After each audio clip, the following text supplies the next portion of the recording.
Hey, what's up, everybody? Welcome back to another reaction. Today we have another one from Punishing Grey Raven. This is Hikari. I don't really know if I will like this one or Narwhal more. I haven't listened to Narwhal yet, but I feel like it's a sort of subconscious bias is the reason I picked this one, so make of that what you will, but I will definitely be getting to Narwhal next, most likely. So, yeah, let's give this one a listen, though, shall we? Let's go.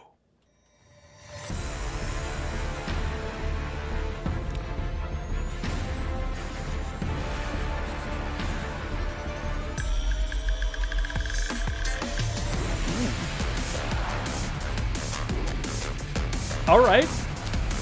We got that GhostFinal sound. I've come to learn it already.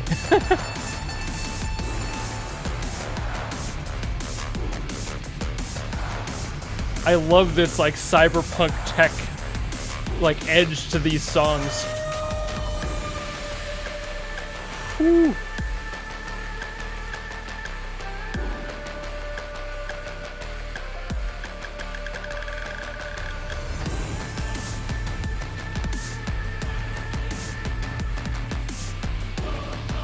Really inventive blend of sounds here.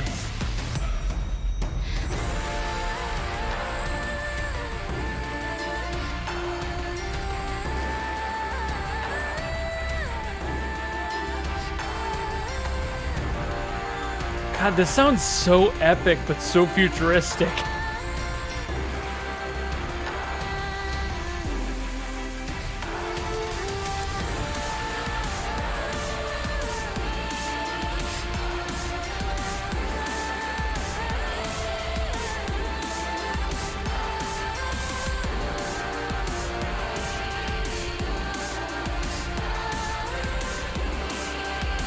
I'm starting to listen to the layers in the background.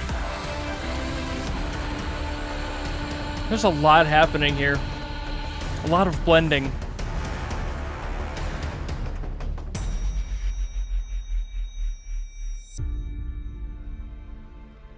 Intriguing. Great visual match to that on the video, too. I love how he included Hans Zimmer bombs as they've come to be known.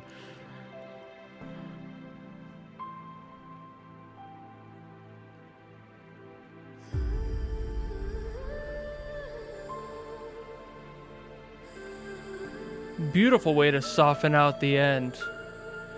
Blending the vocals that were a lot more urgent, but they really haven't changed either. They just sound a lot more somber because of everything else around it. The musical tone is just completely shifted with all the other instruments.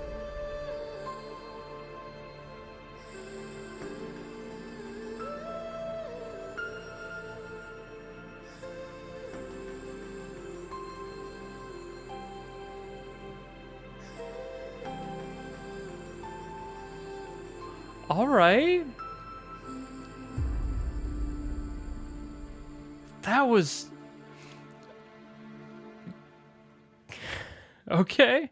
GhostFinal really likes to do that, doesn't he? He really likes to split music into two or more very, very distinctive tones by only changing a few aspects of it. That one, it sounded a lot more epic, a lot more urgent. There was like this slight melancholy in the vocals, of course, because they hadn't changed at all, but it didn't hit until the entirety of the song shifted in that last bit. That was really clever. This sounds like something that could have totally fit in the world of like Cyberpunk 2077 or even like a modern take on Ghost in the Shell. I could totally see this working.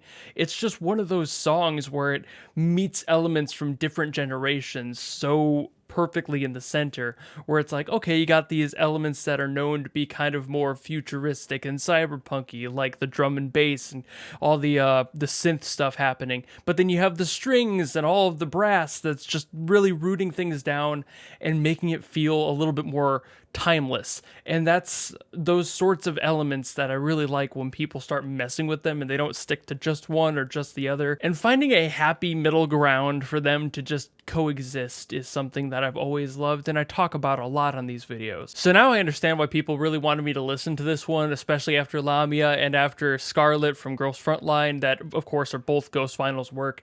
He tends to have these things he likes to do. Even from the small sample size I have with 3, it's starting to become a pattern of how he breaks up music and structures things and makes them feel like one moving picture, but he also cuts up the intention of the music and makes the emotional impact completely shift on a dime. Like in here, he had all of those like big brass hits, like I call them the Hans Zimmer Bombs, which is more or less a meme title for them, but you get the point, you know what they are, followed by that just really sharp percussive like bell sound. And then the entire landscape of the music shifted. And that's something that he seems to do quite often, is build into a big impact to use that impact for a complete tonal shift.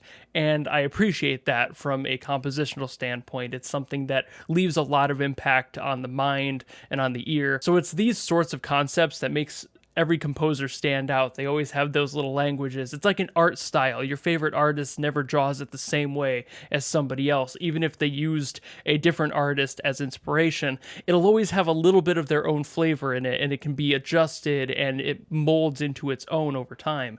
And that's the sort of thing that happens, of course, with music or any other type of art. So now, like with many other composers I've become more familiar with, like Adam Gubman and David Lin of Arknights fame and Yupeng Chen of Genshin Impact fame, I'm starting to see these patterns that are making GhostFinal's work GhostFinal's work. All in all, beautiful song, of course. Love to hear it, and I want to hear more from this game because every single time I hear it, I'm never disappointed. That seems to be a common thing with gacha games. They seem to put a lot of love, all equally, into their music. I don't know why that is. I don't know if it's just because they know it'll do well or because they specifically have a desire to create fantastic art pieces in the music world. But I'm not going to ramble about that. I've gone on a little too long and I'll have to cut out quite a bit from this video just to get it down to a reasonable length.